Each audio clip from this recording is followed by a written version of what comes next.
வணக்கம். தமிழகத்தின் கனேடிய செய்திகளோடு இணைந்து கொள்ளும் நான் மதுஸ்ரீ மகேந்திரன். விரிவான செய்திகளுக்கு செல்லும் முன்பதாக முதலில் தலைப்புச் செய்திகள். இரட்டை சூரிய உதயம், கனடாவில் நிகழவிருக்கும் அதிசயம்.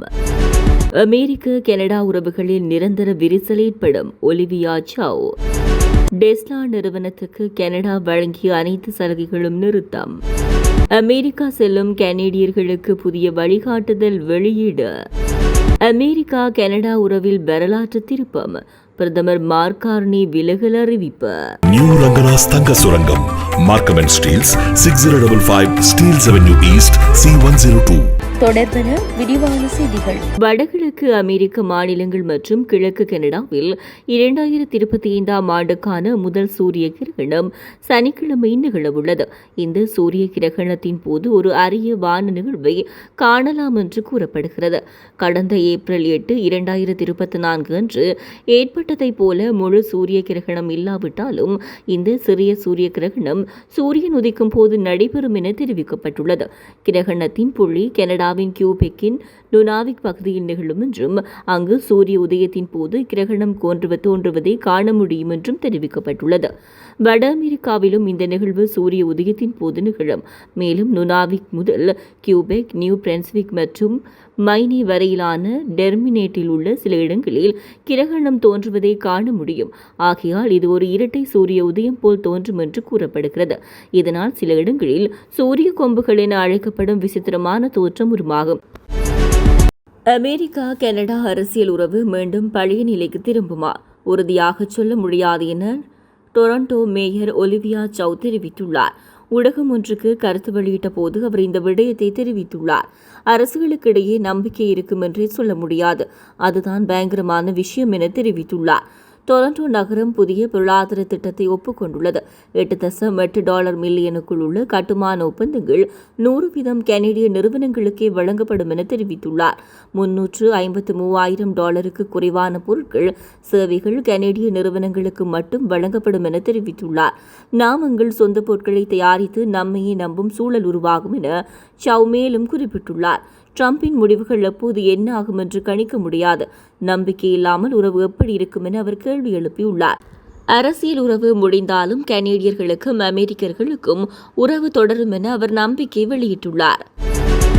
எலான் மஸ்கின் டெஸ்லா நிறுவனத்துக்கு கனடா அரசாங்கம் வழங்கிய அனைத்து சலுகைகளையும் நிறுத்தியுள்ளது.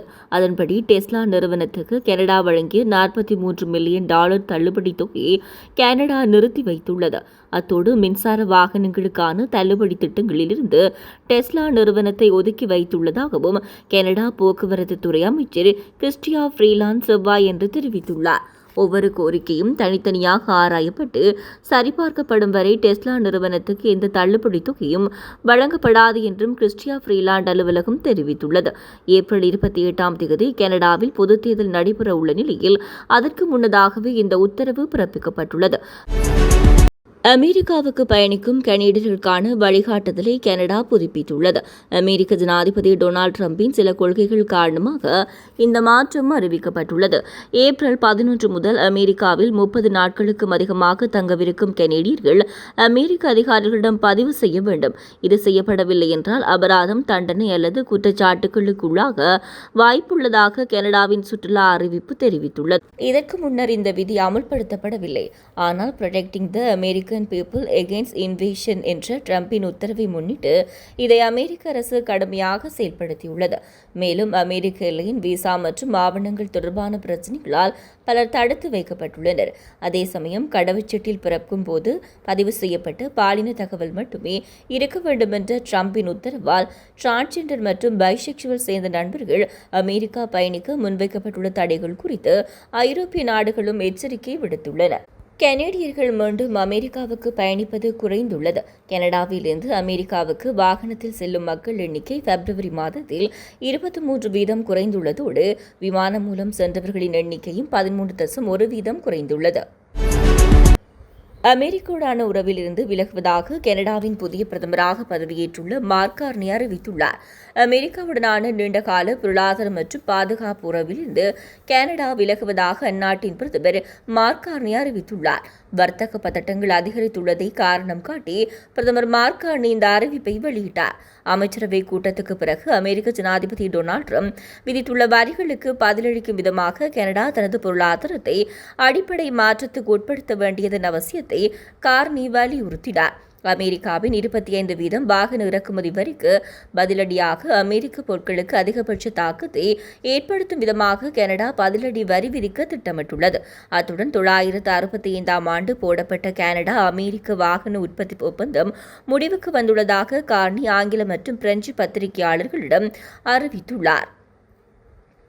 இத்துடன் தமிழாரத்தின் கனடிய செய்திகள் நிறைவடைகின்றன. தமிழாரம் செய்திகளை யூடியூப் சேனல் வழியாக பார்வையிட முடிவதுடன் www.tamilaram.news என்ற இணையதளம் மூலமாகவும் பார்வையிட முடியும். தொடர்ந்தும் தமிழாரம் செய்திகளோடு இணைந்திருங்கள். வணக்கம். SS Brothers Trends Grand Opening and Mega Sale.